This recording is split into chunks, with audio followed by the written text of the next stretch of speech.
আসসালামু আলাইকুম রহমতুল্লাহি ওয়া বারাকাতুহু। সুপ্রিয় দর্শক বন্ধুরা, তো এখানে কয়েকটা তাবিজ এখানে বানানো আছে। আমি এগুলো খুলবো না, কারণ এইগুলো পে করা হয়ে গেছে। তো এগুলো খোলা যাবে না আর কি। খুলতে পারবো আমি, তবু আমি খুলবো না, দরকার নেই, আপনাদেরকে আমি জানিয়ে দিব।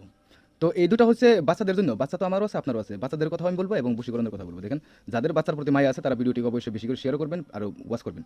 তো যাদের বাচ্চাদের প্রতি মায়া আছে, যাতে বাচ্চারা এখানে সেখানে যেখানেই খেলা করুক না কেন, কোন ধরনের জুইন ভূত প্রেত, কোনো ধরনের খারাপ মানুষের বদনজর যাতে না পড়ে বা আসর না করে, অথবা যাতে পানিতে ডুবে না মরে বা আগুনে পুড়ে না মরে, বা আল্লাহর সৃষ্টিতে যেগুলো খারাপ বস্তু আছে ওই খারাপ বস্তু থেকে যাতে সে পরিত্রাণ পায় আর লক্ষ্য পর্যন্ত পৌঁছাতে পারে, মানে জীবনটা যাতে সুন্দর হয়, শেষ পর্যন্ত যাতে সে সফল হয়, এই জন্য এই তাবিজটা বানানো হয়েছে।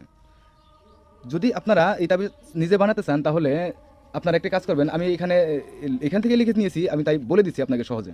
তো আপনারা আউযুবিল্লাহ লিখবেন, বিসমিল্লাহ লিখবেন, তারপরে আলহামদুলিল্লাহ লিখবেন, আর তারপরে বিসমিল্লাহ লিখে ওই সূরা কাফিরুন লিখবেন। কাফিরুন লেখার পরে আবার বিসমিল্লাহ লিখবেন। বিসমিল্লাহ লিখে সূরা ইখলাস লিখবেন। আবার বিসমিল্লাহ লিখে সূরা ফালাক লিখবেন। সূরা ফালাকের পরে বিসমিল্লাহ লিখে আপনারা সূরা নাস লিখবেন।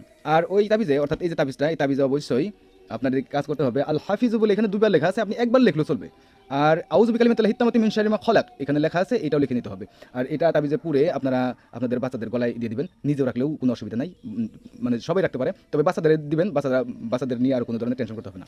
তো যারা বশীকরণ করতে চান তাহলে অবশ্যই এই যে নকশা দেখছেন, এই নকশা দিয়ে বশীকরণ করা যায়।